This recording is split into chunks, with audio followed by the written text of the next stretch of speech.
It's the greatest hour-ish that you will ever have in your entire lives. And we're going to get it started in 20 seconds.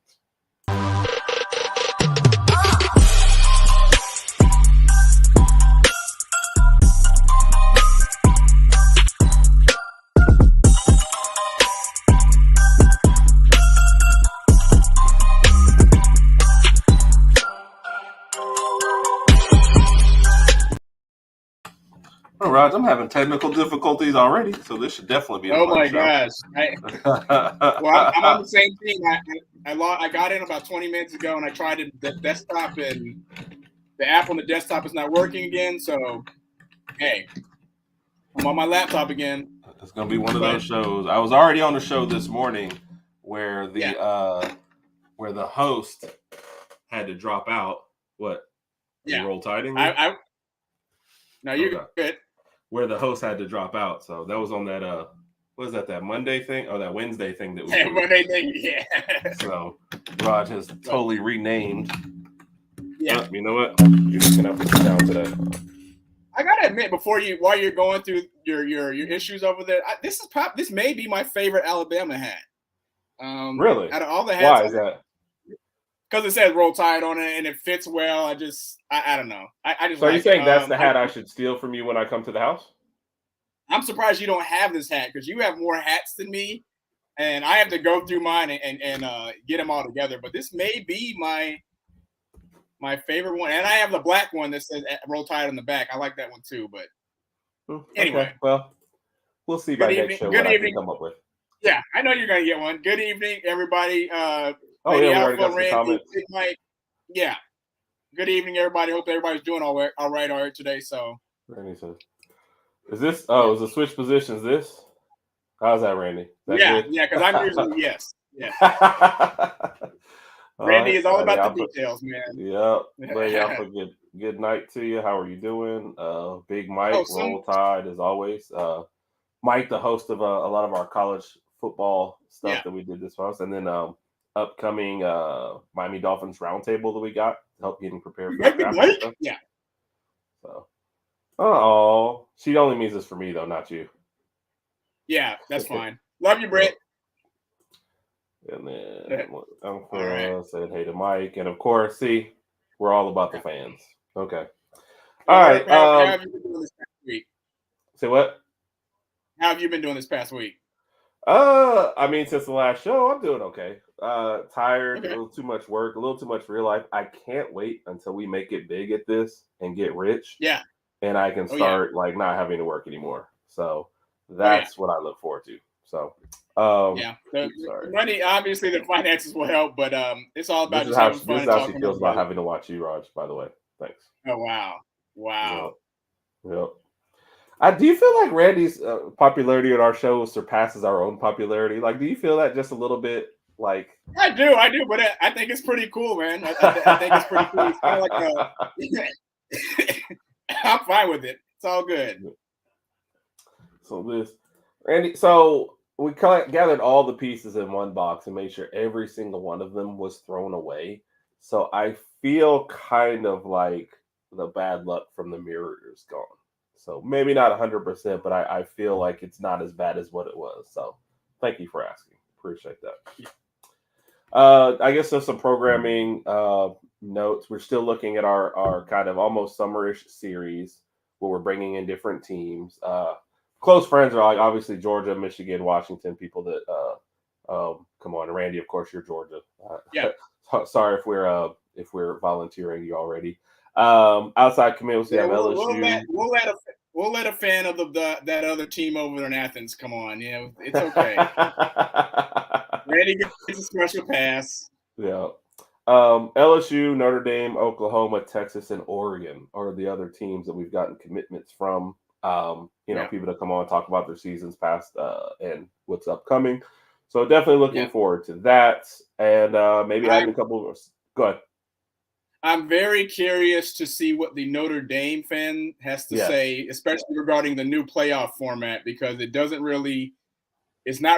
not going to benefit from them, even if they have a really, really spectacular season next year. But that's just just curious about that. Basically, you're saying they can't get that first round bye, is what you're saying.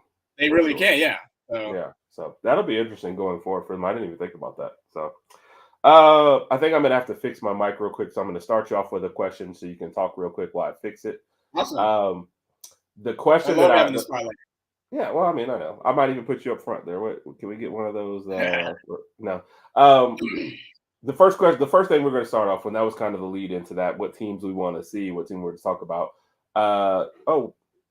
It was your top 5, right? You ready for your top 5 first? Actually, I am. I am. Okay. Your top 5 players that you are looking for, because we've already talked about the things that you're looking for, but very specifically, top 5 players that you are looking forward to seeing or hearing from or finding out something about in the A-Day game. All right. This is a good question. I love this question. Side note, the 5 players that I'm going to mention, I have not seen. Well, one of them has played for Alabama already. The other 4 are going to be new, which is probably why they're on the list, and we're all eager to see them. And I'm going to give you these 5, but they're not in any particular order from 1 to 5. I'm just giving you 5 names. One being Austin Mack. He's a transfer that came in from Washington. He was recruited by DeBoer to Washington, followed him from Washington, Alabama. 6'6", I think 230, 225, something around the range. Ginormous kid. I'm interested to see if he gets any playing time at all. I'm pretty sure he'll get to throw the ball a little bit on A-Day. But right now, looking at the QB depth chart, it's Milroe, Simpson, Lonergan, I believe, and then it would be Austin Mack. So I would love to see Austin Mack play. Number 2, which I did want to start with there though, because that's a really good one. How much, and you kind of hinted at there, how much do you think Austin Mack actually plays in this one? In A-Day or the season? In A-Day.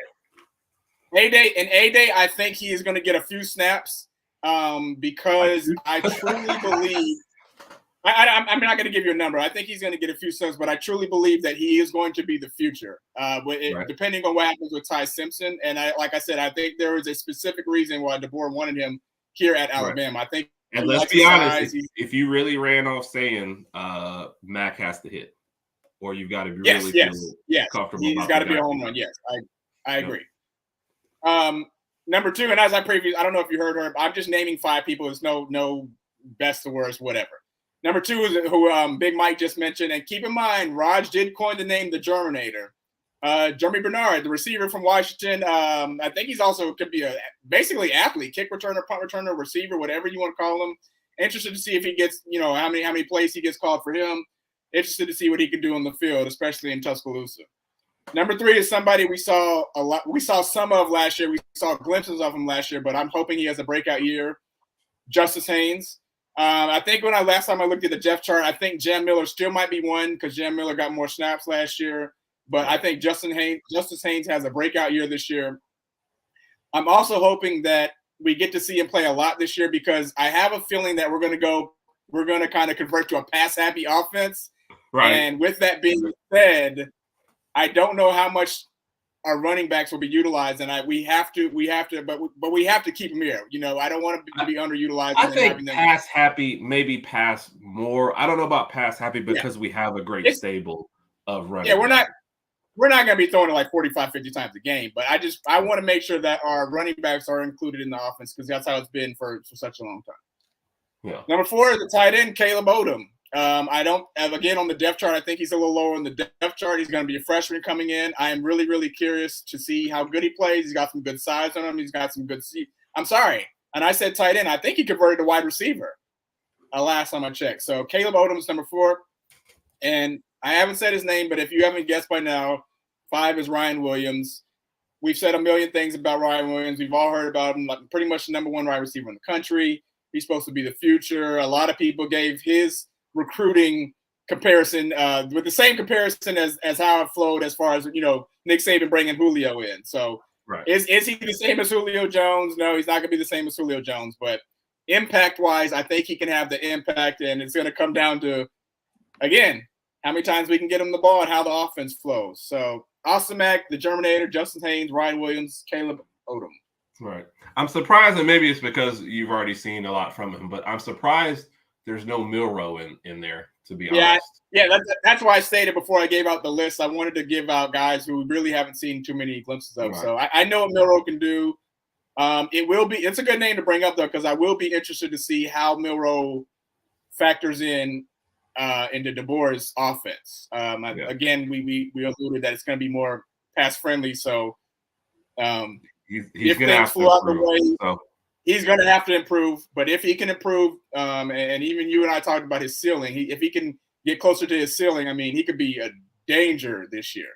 Yeah, I agree. Like I said, I think it's just very telling that both Dylan and Ty Simpson both stayed and they brought him back. Like, I think that those guys feel like I've got a shot at this. Now, obviously, with the other transport portal windows from the 15th through the 30th. I at least like guys trying to stay through their spring game. Like, if you stay through your spring game and you don't get any traction, I can't, it's your last chance to get out. So I see that. That's the next time I'm going to be nervous until. And I believe, what is it, March? Did we say what, second weekend in March? We're bringing on Bama Beat. So maybe he'll kind of flesh out. It's March 10th or the 13th. So, yeah, that would be the second week. Yeah. So the 12th, maybe the 12th. I forget.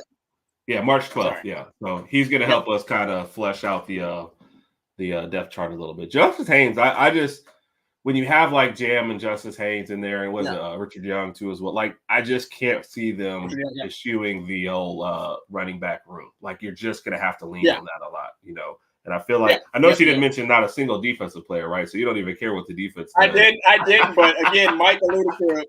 Number one that came out for me was Jalen Mbakwe. Again, I hope I pronounced his last name right. That was just there you go. That was just the first one that popped out. Obviously, we got Malachi Moore back. Damani Jackson's going to be back there. Mincy, we got some good 5-stars coming in, but Mbakwe would be the number one. But yeah, I'm more excited for the offense, to be honest. You sound like me. You sound like me, so that's fine. There's a lot of question marks. I think there's going to be a lot of question marks surrounding the defense. It's a new DC, new format. But I'm excited on both sides of the ball. Just a little more excited to see the offense, especially during A-Day. Yeah, and I feel like there's just more questions and more development needed over there. I just feel like the defense will be solid. Maybe not spectacular, but I feel like they'll be solid each time out. So solid, yeah. I'm looking forward to that. And of course, being Big Mike, we are going to the A-Day game, so looking forward to that as well. Was that the 13th? April. It's yes, April 13th.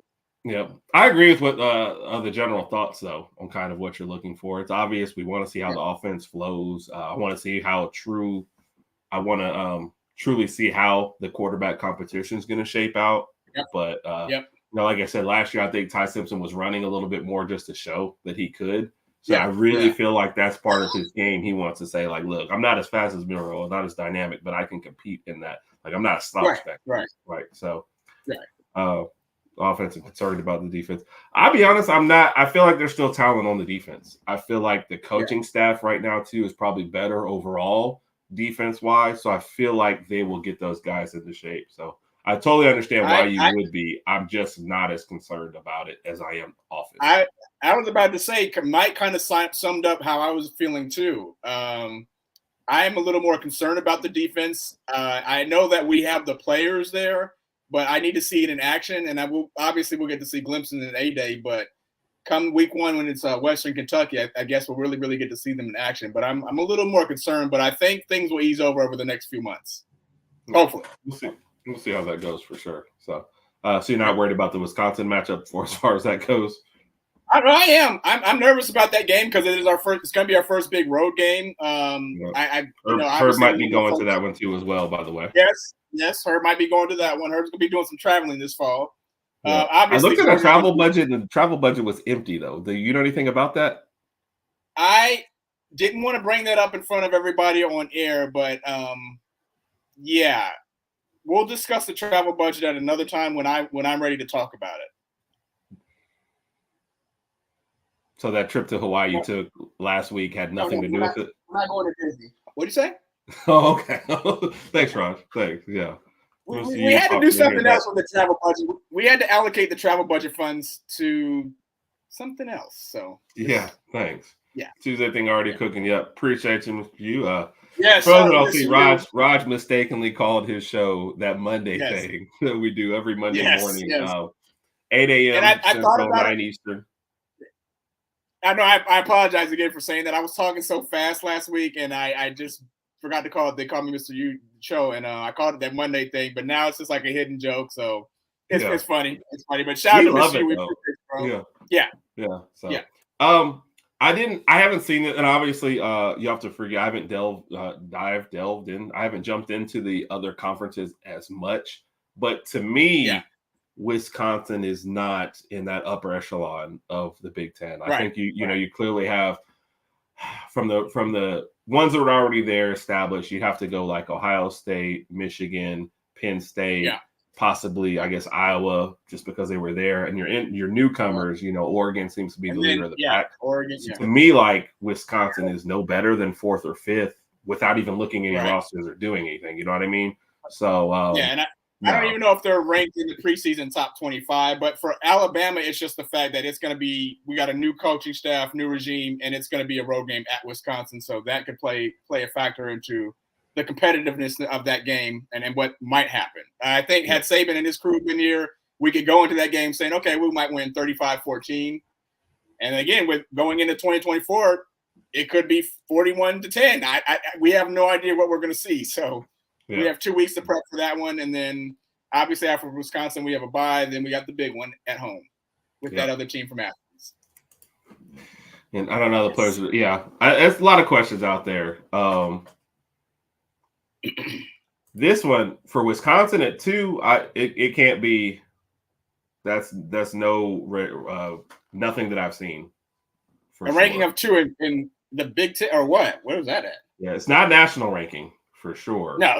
So, and it can't be. Maybe even I don't know recruiting. It's not recruiting class. It's not. Definitely not. Like you said, Big Ten. So, wow, there we go. Wisconsin off in the Big Ten. Oh goodness, Mike. That's my boy Mike.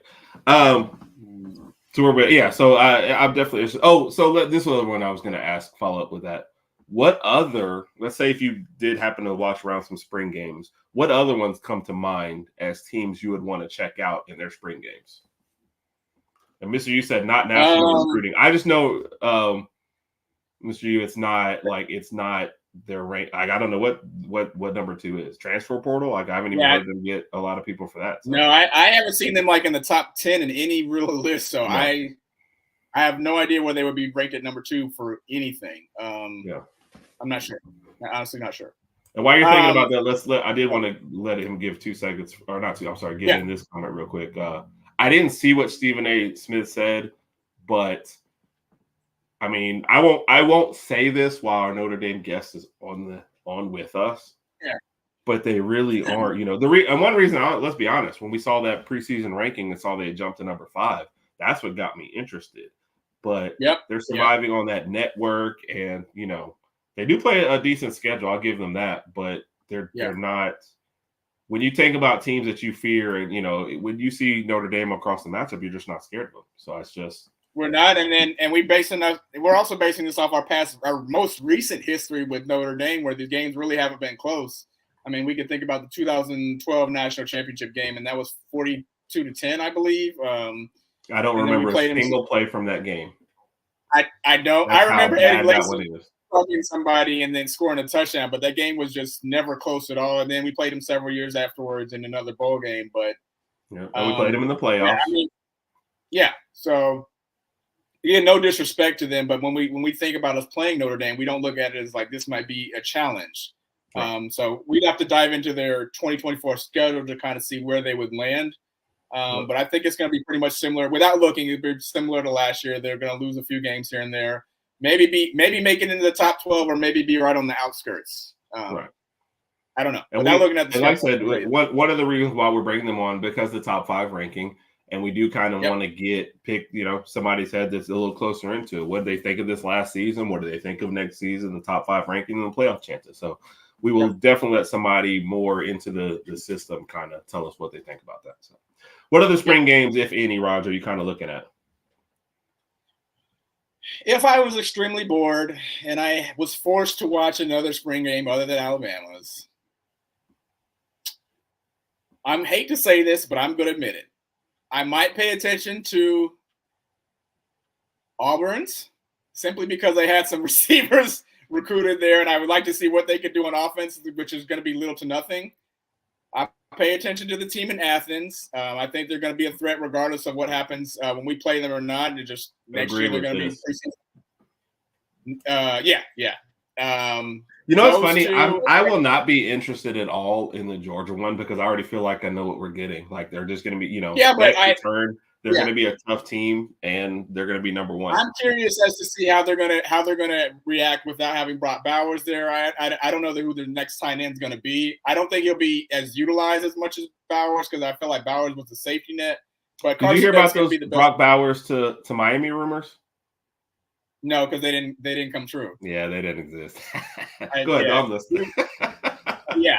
But I mean, Beck is probably going to be the number one quarterback in the nation next year, as long as he stays healthy. So I think he'll be fine. I guess, you know what, Tennessee, I didn't get to see Nico play in their bowl game against Iowa. So I'd be curious to kind of see how he factors in as far as him throwing the ball. But I mean, it's a spring game. You're going to get so little from a spring game. So right. If I had to watch them, if you forced me to, though, I'd pay attention to a few. That's a good one right there, Colorado. Colorado has a big opportunity here because the Big 12 is going to be wide open next year. Yeah. So, and this is going to be a big year for Deion because, I mean, they beefed up their O-line. That was their main point of focus. They beefed up their O-line, won 4 games last year. So, okay, I'll ask the question right now. How many games, without looking at the schedule, how many games do you think Colorado wins in 2024? So, I'm going to go beefing up their schedule. And because of how wide open the Big 12 is, and without looking at much, I'm going to say they get to like 7.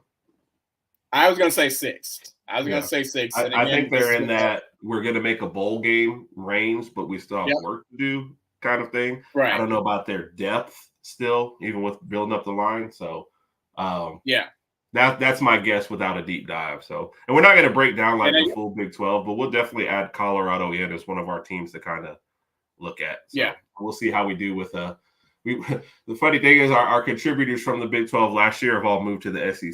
So now if we want to do a Big 12 breakdown for next year, we're gonna have to find somebody that's actually still over in that conference. So Mike's doubling down on 8 wins. So but he's always going to be Colorado. A lot of us want to see Coach Prime prevail and be victorious there. But after what we saw last year, it's kind of like, man, I don't know how much hope I have going into 2024. And I just pulled up their schedule briefly. Interesting note, game 2 is they play at Nebraska. Normally this would be like, Colorado might win. But keep in mind, Nebraska signed Dylan Raiola, who was supposed to be like the number 1 quarterback in the country. I think it's pronounced Ravioli. So I think that could be an interesting game. Other than that, I mean, they've got North Dakota State, Colorado State, of course, Baylor, UCF. I mean, the UCF game might get interesting. Then they have Kansas State. Kansas State's not a laydown. Cincinnati, Texas Tech, Utah. That could be a heck of a game. So I've already seen a projection where somebody says Utah wins the Big 12. I forgot they were going there, to be honest. I forgot too. I completely forgot. And Cam Rising will be back. So this is I'm gonna say with Colorado. 8th year of eligibility. Like I have no idea. His eligibility just is rising to the top. I mean, I should have seen that one coming, but I didn't. So 7 or 6, yeah. I mean, I think we're in that range. I don't think they're winning the Big 12 next year. I just feel like that's a huge leap. But like I said, there is I'm in that range for sure without doing a dive. I mean, the only problem is now I got to look at all the other teams if you're really trying to figure out what Colorado does. Like, because you kind of said Colorado State there, but remember last year that game was a tough one. So it was a close one. And that's what I'm saying is, like, on paper it looks like Colorado might be the more dominant team, but after the way they played in some of those games last year, you never know. Yeah, and they definitely ran out of gas towards the end of the year too, as well. So as I said, with depth, they should have stopped at like a Chevron or something. Have you taken my role for today? So sorry. Yeah, and this is definitely traditionally one of those, right? It's just which one of those is going to be on the upswing first? You know, like you said, with them getting Ravioli at Nebraska, that seems like that might put them on a fast track. So we'll see. This was a funny one. SB Entertainment, nice to have you in there. Thank you for the comment for sure. SB.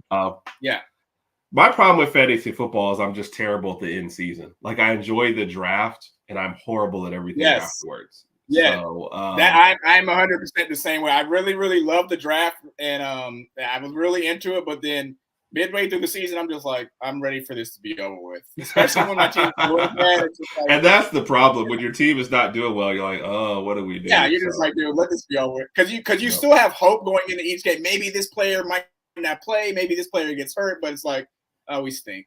And if you don't get got, like whenever you're playing someone and they have Tyreek Hill on the team, it's like, I'm gonna lose this game. What are you gonna do? Yeah. I will say this, and part of it's my lack of aggression when it comes to there and trading and stuff. I want to get better at fantasy football so I can enjoy it more because I do enjoy the game.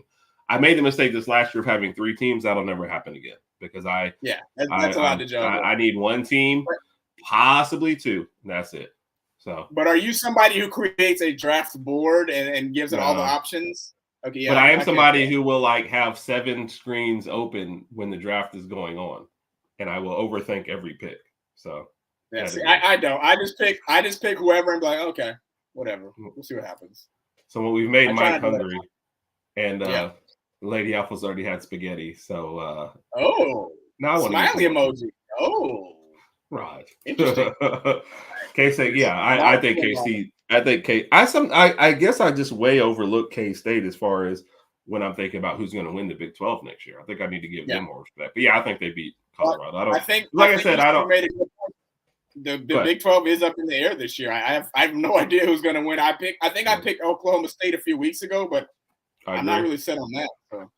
I wouldn't be. So I could see Utah, K-State, just kind of off the top of my head too. So I think there's like 7 or 8 different combinations I could throw out right now, and you'd go, yeah, I can see that.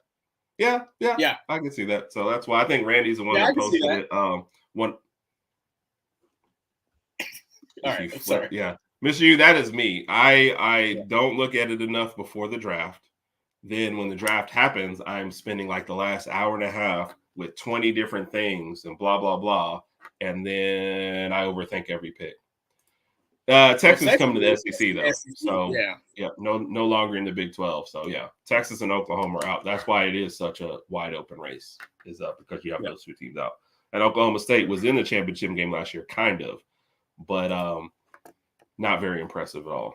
So, Raj, before we transition into something, one of our next little ones, I think.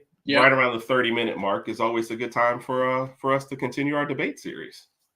Oh gosh! So here we go with the we didn't prep for this one, right? So we're gonna throw out the topic, and I'm gonna let you. No, this is the thing. You prepped for this. You prepped for this one, and I know what that means. I didn't prep anything. All right, Raj. This is something we kind of talked about. But we haven't. And by the way, usually I don't look at comments during the draft, but please leave the comments and we'll catch up them after the debate part is over.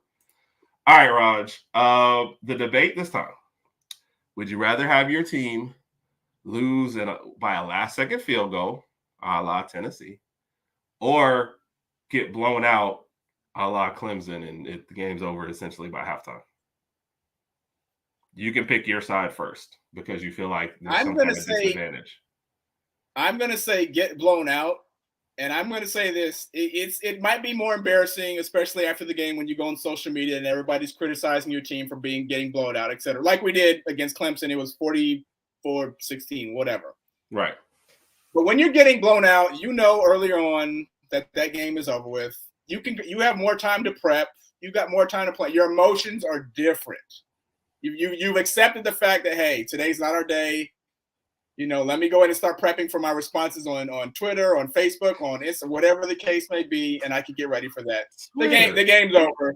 And you can start making other plans like what Herb and I did. You can start helping Mom put up her Christmas decoration. You can do other things. I will always remember that. When the game comes down to a last-second field goal, you are on the edge of your toes, angry at your team for playing so bad the whole time, and then you have to take that gut punch at the end.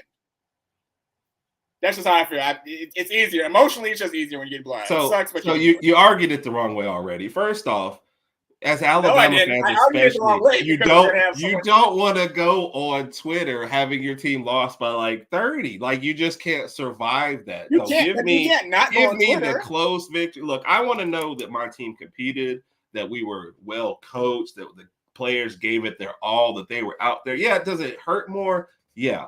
But I can at least say, man, we gave it our all. We earned that respect. We were out there like nobody can say that. You wouldn't lose by like 20 and you're putting up Christmas decorations. Like you can't even say anything about your team anymore. Like what were we, a bunch of Let me ask you this, sir. If you lose 44-16 or 44-41, you still, I mean, I'm not even asking you, still lost. It's still an L. It doesn't matter. It's still an L, but some L's are like a butt whooping. It's like if I was in a fist fight and a guy just beat me up and beat me down versus if I was in a fist fight and, you know, we're both going out of a la Rocky 1 and we both are down and he wins, you know, by TKO or something like just on technology, I can at least go home to my girl and be like, I gave it my all. But if you get whooped up, if you get beat down, Raj, like that, your woman ain't giving you no loving. So let me just say, like, I want the loving. Give me the close loss. I don't want the loving. I just want to watch some TV and Netflix and go to bed. I don't want to do that all the time. Okay, Raj. Well, if you get beat up, it's Netflix with no chill. Okay. I don't care. I don't care. I'm fine with that. I want to go to bed. I got kids now. I just want to go to bed. After they go to bed, I want to go to bed. Okay, I'm just joking. Yeah, I forgot what I was gonna say now. So yeah, see, who's gonna settle the debate? Yeah, I mean, I made a very valid point. I made a very valid point. You would rather have more time to put up Christmas decorations. We got your point. Yeah. All right, we can go into the comments to determine the winner. Go ahead. Okay. Yes. Let's see who.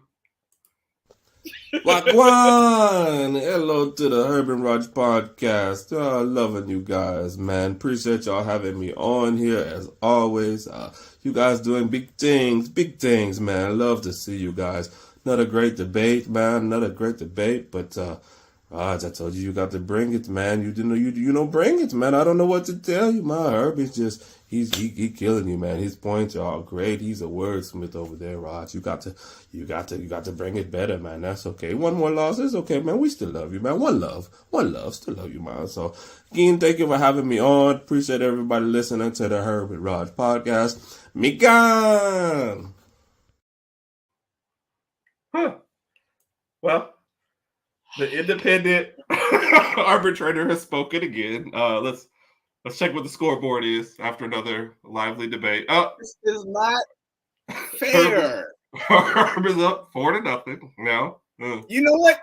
The funniest part of this? People are actually commenting like their comments are gonna matter. My debate, it doesn't matter what I say. It does not matter what anybody says. This is ridiculously. This is hilarious. So what was that guy's name? Because I've never met that cousin. That was Bob. He's named after Bob Marley, but they spelled his name backwards, so it's Bob. It's Bob backwards. It's a palindrome. Okay, I get it. See, that's what bothers me. Is Randy's really, really accurate. I hate it, but it's so funny. I can't wait to see it. So it's so weird. Oh my God! So the page are making Raj crazy, yo. All right, that joke was a little better, Mike. Oh my gosh. Make sure no one knows, but let's just say that's the fourth debate, and Raj is also lost, so you definitely got to get caught up. So yeah, thank you for that. So, of course, I love that. Yeah. Well, obviously, and I was debating the side of the pick, but man, I think I'd still rather be in a dogfight by 3, man. For honestly, man, it's tough. So I will say this though. Go ahead. No, does it depend on the game? Oh, like for example, if it's a regular season NBA game and you lose 120 to. Okay, are we just strictly talking football? I'm more talking football and college football because the games matter more. You know, if you lose game, you can lose. Yeah. I mean, what was it? The Heat in their championship series. I mean, I almost want to feel like the last 10 years, you can go back to every NBA champion and find 2 or 3 games where they got blown out, you know, easily. I mean, like 20 plus blowouts, and they don't matter in the long run. So I'm talking more college football on our team. Yeah. But having said that, if we were going to lose one game, but see, even then, Roger, you lose a blowout in the regular season, it counts more against you. But I would rather have a blowout in the regular season, let's be honest, man. The Michigan loss hurt me more than the Clemson loss, and that stayed with me for longer. Oh yeah, so that game's different because I'm not gonna say it was different, but in both games I felt like we were the better team. The Clemson game, it just got away from us, and Trevor Lawrence played immaculately. It's hard to say that when you get smoked that badly, though. I know. That's the problem. So I thought we were a better team. We had like an undefeated season going. We had the roster, everything, and then all hell just broke loose, and everything went downhill for us. Michigan, I thought we had the better roster, but we just played crappy from the first snap. So, well, we ran up against a buzzsaw. Their defense was better than our offense, and that's really what it was. All right, I don't care for fantasy football. Randy, not a fantasy football guy, but he's also more of a college guy, I would think, though, than NFL too. Yeah. So that's what it's not going to do. So I knew Mr. I'm not a fan of. Don't some people do like fantasy baseball and like NBA too? That's a big NBA, baseball, hockey. There's some soccer leagues too. So I can do all that. Those seasons are just too long. That's a lot to keep up with. Game balls 1 or 2, you're not good enough. Your team just didn't try. Yeah. That's what I say, Mike. I want to at least know that we competed and we were in there. So this is what I'm saying. It doesn't matter what I said. You were going to win the argument anyway. That's what I'm trying to get through. It does not matter. College judge on strength of schedule and margin of victory. Oh yeah, no, it definitely. I didn't see where you messed that one up wrong. I totally get what you're saying there, and that's what I was saying. A blowout in the middle of the college season actually hurts you more than a blowout at any other sport. It does. Can we use Florida State as an example? Like their ACC championship game I guess I'll pose the question to you. Have they beat? Who did they play? Was it Liberty? I forgot who they played in the ACC championship game. Have they won that? Or Louisville? Did you just say Liberty? Had they beat Louisville 44-10, would they have made the playoff? The argument is much better because the offense looks good with the backup the backup quarterback. So I think that was the problem. That was for you to get in over the SEC champ, you really had to show us something. Especially, and the other problem was they're playing Louisville, who's not really highly regarded. I know their ranking went up, but nobody was talking about Louisville or thought they had a chance to win. If they had played like a Clemson, who's more highly regarded, and beat them in that championship game, maybe you get that. So, or plus also your victory against LSU didn't help because it was the beginning of the year and LSU's defense ended up being. Yeah. Go ahead. I'm sorry. And if you watch the ACC championship game during the last couple of minutes, Jesse Palmer even said, listen, I know they're trying to run the ball out and run the clock out, but I'd be trying to get some style points here. I would try to get at least 2 more touchdowns. Yeah, they didn't do that. If you're going to keep the human element in this, then you have to do stuff like style points, and that's just kind of where it goes. So yeah. All right, let's move on to something that was, I guess, controversial. This could have been another debate point. Court storming, field storming. Depending on the sport. What was it? One of your guys from Duke, Raj, just got hurt this last week. Didn't end up being serious. Then you have Caitlin Clark earlier this year getting run into by a fan. Your general thoughts, I guess, on court storming, field storming, and where do we go from here? I mean, I've always been okay with court storming or storming the field, whatever you want to call it, as long as the time is right. I know that there's sometimes when a really, really sorry football team wins a game that's really meaningless, and then their fans just storm the field because they're just happy they won a game. This past weekend or whenever Detroit Mercy, when they've lost like 27 games and they won it, and one guy ran on the court. that doesn't warrant storming the court. That's just kind of weird. But I don't know. I don't see how you're. I guess the only way you could actually protect your players is by if it's like in the last minute and you're down by like 10 and there's a possibility the court gets stormed, you could call a timeout if you have a timeout and then get your players off the court and put in your backups and your sacrificial lambs. And let them get stomped. Yeah. And then you can start escorting your guys out. But I don't know how you prevent this. I mean, you can't – what are you going to do, punish the students? Then you have to go back and watch the film and all these students trying to figure out who all these people are and try to punish them. I just don't see how you can really prevent it.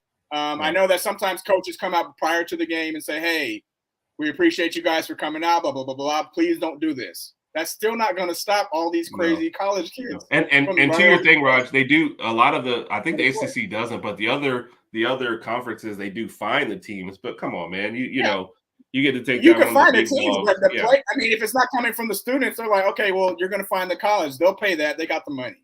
Right. Well, let's just say And Georgia goes to South Carolina and loses in football, and South Carolina storms the field, and they fine them $50,000. You think South Carolina's not willing to pay $50,000 for a Georgia win? Like, no, they'll pay that.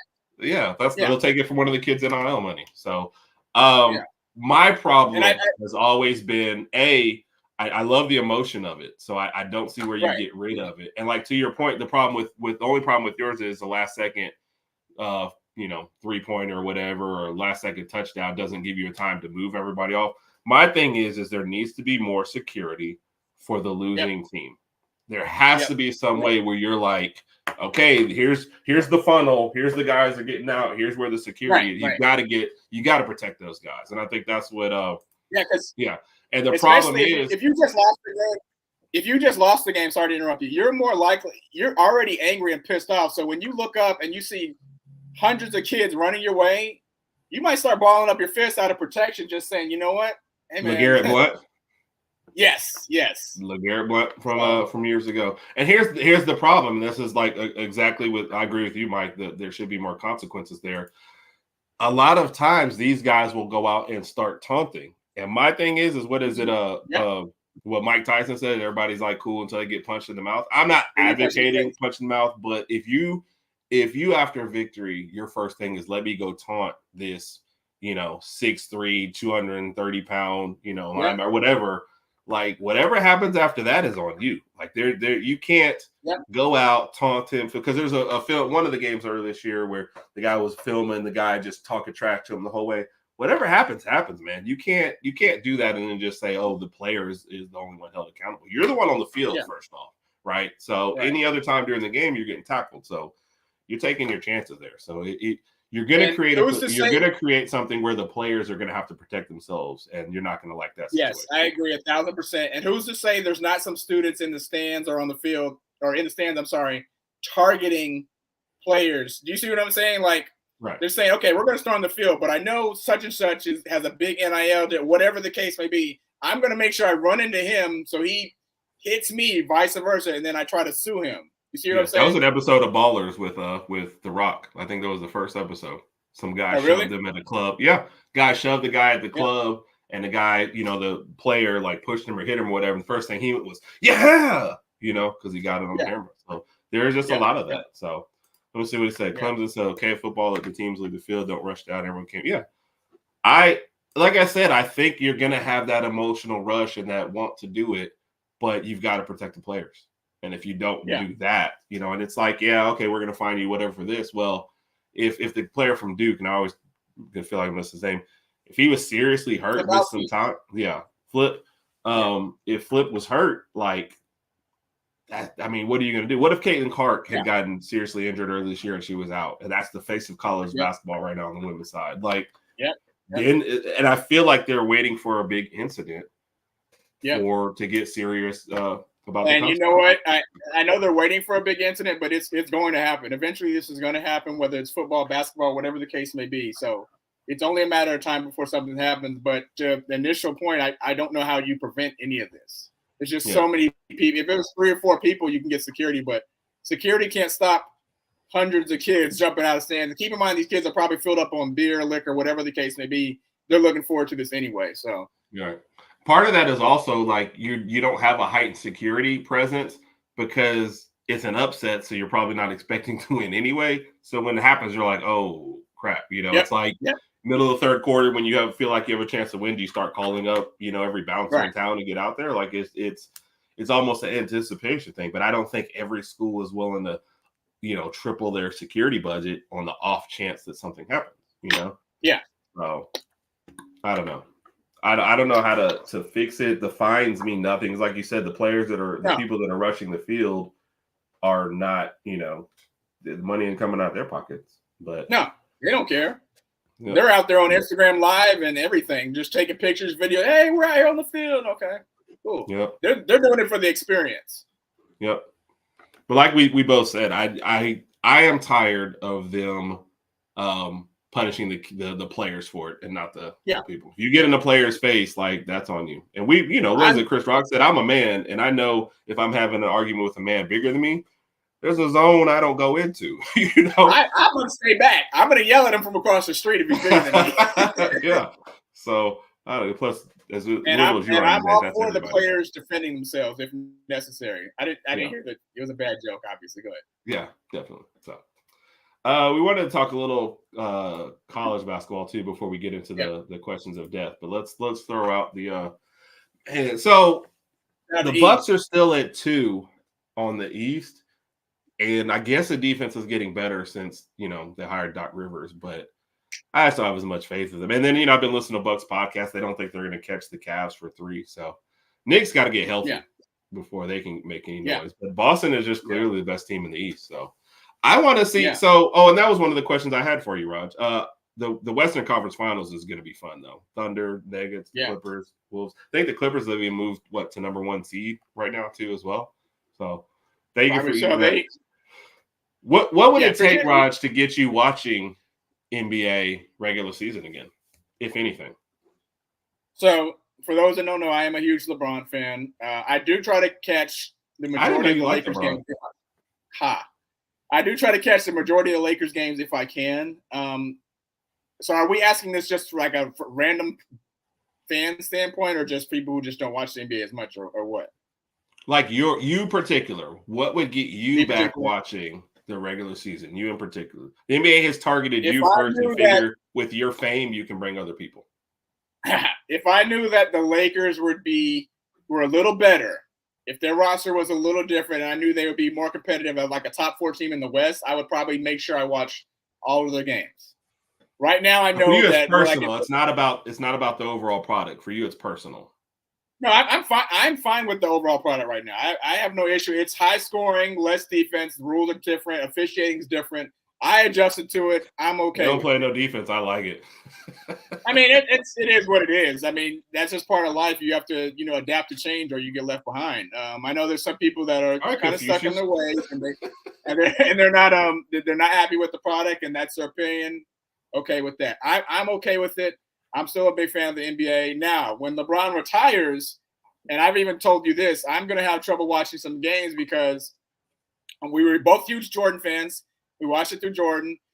Luckily for me, LeBron came in right after Jordan left, so I kind of started watching LeBron in high school, and I, followed him ever since. When he leaves, I don't know who my next big guy is that I'm going to follow. I mean, we've kind of just followed players when it comes to the NBA since we moved around so much when we were younger. So I don't know who I'm going to latch on to. I kind of like Zion when he was high school, but obviously his NBA years have been interesting to say the least. I don't know. The diplomatic answer? Yeah, it might be. So I don't know. But yeah, if the Lakers were better and they're in Western Conference playoff contention, I would watch even more. Yeah. I don't mind the no defense because I like high scoring, but I don't like, just none at all, I guess. I mean, your better teams, I think you're going to get something from them. But and then, I don't know. It's more than just the offense or defense, I guess, that gets me. I just don't. I just can't get into the. It's just the nature. The nature of the game now is, shoot the 3 ball and score a lot more. That's just the nature of the game, and that changed maybe. When would you think that changed? Maybe around 2010, 2011. It seems that's when things kind of changed. James Harden and Steph Curry really changed that, and Morey, I guess with his strategy. So that's really what kind of changed that. Even big guys that are 6'9", 6 to 7 feet tall, you got to be able to shoot the ball. Look at Wemby; he's 19 feet tall, but he can still shoot the 3 ball. That's just the nature of the game. And we talk about this now, but 10 to 20 years from now, guess what? The game's going to evolve in a different way. And if you're a fan, you're going to keep watching. If you're not a fan, you might not watch it as much, but it is what it is. Yeah. Anthony Davis will never be on my list of players I would follow or watch. And I'm going to speak for Rogers. I don't think so for him either. Yeah. He was like people are forgiving him, but his skill set, but he's not a superstar and he's not the guy to carry your team. People need to go watch what happened in New Orleans. And he's not going to be the guy to carry the Lakers after LeBron's gone. Right. So, I mean, we watched is Jordan. Bronny making the league? Go ahead. Well, I answer that question. Is he going to make the league? Yes. Is he coming? Does he need to come out after his this year? No. I think Bronny needs to go back to college maybe after his 3rd year. 2nd year, we'll see where he is. But keep in mind, USC's having a bad season, and he doesn't even start for a bad USC team. Yeah. He's not that aggressive. He's a good point guard. He's got a good jump shot, so that'll help him out as he gets older and once he finally transitions to the NBA. But he's got a lot of things to work on. Personally, I do want to see him get, much more aggressive as far as going to the hoop. He's very, very, very passive. I understand that we know LeBron can be passive at times, but Bronny is very, very passive. He needs to work on that. So I'd say after his junior year, we'll see where he is. And keep in mind, LeBron's probably going to play several more years anyway. So LeBron will still be in the league when Bronny gets there. Yeah, he's playing until he's 45. So yeah, Dame loves it, but I guess there's a difference here with let's take Steph Curry versus Dame. Steph has rings, and even when he gets targeted, there's more effort from Steph on defense than there is from Dame, and that's just Steph knows how to play within a good defensive system and not just get totally torched, and Dame doesn't. So, and I did like Dame, this. I don't think Dame is going to retire without having a ring. That's just my opinion. Yeah, this Milwaukee thing, like a lot has to improve. Yeah. So, and I just don't know that they're going to be good enough. I thought they had it. I thought it was a great trade. And the Milwaukee Bucks podcast I was listening to, they would still do that trade, but you have to have more consistency from Dame. I did like this comment on the fan makes contact with players should be arrested. Yeah, I agree with that. With as far as the court storming and everything like that. So totally agree. I agree. Real quick look at Bama basketball, Rod, before we jump into the questions of death. What do we rank it? 14 or 13, depending where you're at. What's up? Yeah, no, go ahead. I was just answering your question. I think Bama we're at 19-8. We had a tough loss. We got beat down by Kentucky. That was a Raj loss. We got beat down by Kentucky this past Saturday at Rupp Arena. It was, there wasn't a lot of. Did you go put up your Valentine's decorations while the game was on? Well, it was after Valentine's Day. I don't know what I did. Exactly. That's when you put them back up. There wasn't a lot of defense played in that game. It was 117-95. That's a college score. How do you get smoked and score 95 points? That's what I was trying to figure out. And that's why I said there's not a lot of defense played. Kentucky shot the ball extremely well, but we did all right, but we just played worse defense than they did. So we have a game tomorrow. I think we play Ole Miss. I think we play at Ole Miss tomorrow. Yep. At Ole Miss. Both teams, I think, are 19-8. So we really need this win. I think which is weird because we're firmly in the field and Ole Miss isn't. Yeah. So right. I think we're either 3 or 4 in the bracketology in the South or whatever division we're in. But right. And Ole Miss is one of the last teams in right now. Yep. So I think what helped us was our win against Auburn. That really, really helped us because Auburn was ranked a little higher than us when we beat them. Right. Florida also helped as well, believe it or not. That too. So, and then we host Tennessee this weekend, so that should be interesting. Oh yeah. So, he's like several more years. Yeah, I think LeBron's just gonna keep hanging on. Listen, LeBron's averaging 24, 25 a game now. I would say 43, 44 to be honest with you, and he's 39. I'll give him a couple more years in the league. 43 or 44 more years, or 43 or 44 of age. And so he's age-wise. Oh gosh, why did I even answer that? I don't know either. So yeah, and that's what I think Mike said on it. Yep, change the schedule really helps. Yep. All right, Raj. The questions of death. We're gonna do it a little bit different this time, so that's why you got a little bit more time for it. We're gonna get your football profile. This is all considered one question. Okay, your football profile. All right. Yeah. You're going to a game. Would you rather go to? Hold on, right quick. What's up, LeBron? Yeah, we just got finished talking about you. All right, man. I'm gonna hit you up. Yeah, I'm gonna hit you up when I'm in LA this weekend. All right, my boy. Go ahead, Urban. Sorry. All right, my boy. That's how we talk. All right, my boy. Okay. Are you guys done? Are we good now? Can we? I'm good. Okay. All right. Sorry. LeBron has your cell phone number, but the podcast isn't famous. I'm just mad at both of you right now. Just to let you know. Okay. You'll be okay. You'll survive. Yeah. Football profile. All right. Would you rather go to a game 100 degrees or 20 degrees? We did in Austin. Yeah. I am not a fan of cold weather, so I'm going to go with 100 degrees. I can 100 deal degrees with that. where you're sweating and almost passing out. Yeah, the 20 degrees, I would just be so miserable. And these are all college football questions, by the way, right? Yeah. Your official answer: would you rather, if you went to the game, see your team lose in a blowout or a close game? You're at the game, though. If I'm at the game, I would probably rather see it. If I'm at the game and it's 100 degrees, I'd rather see us lose on a last-second field goal. Because if you're out there and it's 100 degrees and your team's getting blown out, that's just a long, slow, miserable day for you. Yep. Yeah. Prefer offense or defense? Offense. So would you rather see a game, your team loses, right? Would you rather lose the game 10-7 or 52-49? 52-49, because that actually happened. Yeah. And by the way, you've already got something. With You got two 20-degreers out here. I couldn't. I can't. I don't like the 20 degrees. This is too cold. Sorry. I agree with this one. At the game, close loss, definitely. If I'm going to it, so which is interesting. We watched the Super Bowl with a gentleman, and he was just rooting for defense. He wasn't rooting for either team. He just wanted to see more defense. Okay, so 10-7. All right. Favorite offensive position? If you say guard, no, this is your favorite position. The players you're more likely to root for, maybe the team wide receiver. I was waiting for you to say guard or tackle. No. Favorite defensive position? I like safety. Okay. Yep.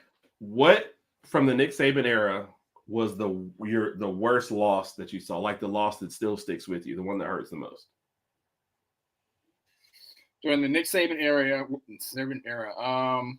Oh gosh, I hate to bring this one up. One that still sticks to me is the kick six. Gosh. That was a hard loss because my best friend Carlton Avery is a huge Auburn fan, and I was actually living. You're my brother, and I was actually living here in Fort Worth, Texas. I live in Arlington now, but I was in Fort Worth, Texas. Didn't know a lot of people out here. Watched the game, and my phone was blowing up immediately after that happened. I don't think Carlton and I talked for several hours. I finally called him back and said, like, what? He's laughing. I got another call from another couple guys from Montgomery. They're blowing up my phone. Are you reading these comments? That was horrible. Yeah, I did. Oh, wow. All right. Okay. Yeah, that one. I'm glad I didn't know any Auburn people because that would have hurt. All right. Yeah. Favorite win? Favorite win might be. It's almost a tie. The 2009 national championship and 2nd and 26. The reason I say the 2009 national championship because that's the thing that kind of got the dynasty started, so to speak. 2nd and 26 because that was like our big introduction into Tua. And there were points in that game when I was like, I don't know if we're going to win because that first half was so bad and Jalen wasn't really igniting our offense. So to see where we were to start the game, to see where we ended up. Yep. And I don't know if you remember, but after the game, I told you this several times. I think I was up to like 3 a.m. because I was so ecstatic, so happy. You and I talked for a while, and then we started watching all the replays the next day, and we still watch the replays to this day. So It's kind of those two as a tie. So, and you have running back, by the way, and D-line as far as 2 years. Yeah. I'm not going to post the other comments, but they did make me smile as far as why people are warm and cold. All right, and lastly, if you could only go to one Bama game next year, which game would you want it to be? The Georgia game in Tuscaloosa. Yep. See, if you were a smart Bama fan, you would have said the national championship. Well, I didn't know that was an option. I thought it was just regular season. I'm just saying that's the way to game the system. All right, you ready? We can do a little work, play, live. Okay. And I think the national championship is in Atlanta next year, isn't it? Mercedes? Well, then I'm going to the game no matter who's in it. All right. You ready? Work, play, live, right?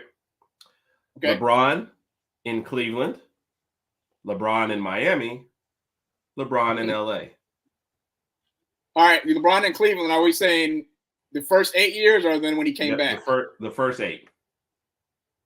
Okay, so you said LeBron in Cleveland, LeBron in Miami, LeBron in LA. LA, yep. I'm gonna work with LeBron in LA. He's a little older, more settled down, more chill. I'm going to party and hang out with LeBron first year in Cleveland. He was younger, ready to go out and hang out, even though Savannah was tying him down still. We can still hang out a little bit. And I'm going to live with LeBron in Miami. I just think that would be a cool little scenario there. You ready to leave Texas for Miami? I mean, for LA? I don't know. I don't know. I kind of like it here. Okay. That's a good point. I kind of like it here, Texas. All right. We're going to make the Raj playoffs. Okay. Okay. You have to pick top 8 playoff teams. Okay. So you got to pick one from each of the power conferences. You got to pick at least one wild card, one non-power 5, and then you get 3 other teams, right? Of teams, not necessarily what would be the best teams, but the teams that you would like to watch play in a playoff. Only caveat, you cannot choose Alabama or Georgia for this playoff. So what are we doing here? Just teams that you can just watch and just enjoy and just sit back and say, okay, this is fun. So do you want the matchup? I think if this is in Atlanta, the only way I couldn't go is if Georgia makes a national championship game. Because I can't Georgia go made face all the Georgia fans, and I'm wearing my Alabama gear. That would just get ugly. So, but I would like to go see the national championship game. So that would be a heck of an experience. I agree. Yep. So give me your 8 teams, Raj, the fun playoffs, the ones that are going to bring in the ratings. Colorado. Do you want the games or just the teams? Just the teams. Give me the teams. Okay. Colorado. So that's your Big 12. I think Oregon, if Dylan Gabriel has a good season, I think. Oh, I'm sorry, Ohio State. They're bringing the people. Colorado is Big 12, so I got Big 12, Big 10, SEC. I can't pick Alabama, Georgia, Texas. ACC. I don't know about Florida State's quarterback play. I know they got DJU to transfer over there, but he's no Jordan Travis. But they still might bring in the ratings because of what happened to him this year. So I'm going to pick ACC, Florida State. Okay. Independent, I guess I'll just pick Notre Dame. What conference am I? Big 10, Big 12. Big 10, Big 12, ACC, SEC. And you got a wild card. So now you have 3 wild cards. You can pick from anywhere. All right, cool. Ole Miss. Okay. I already said Colorado, right? Yeah, I said Colorado first. Yep. Ole Miss, Oregon, and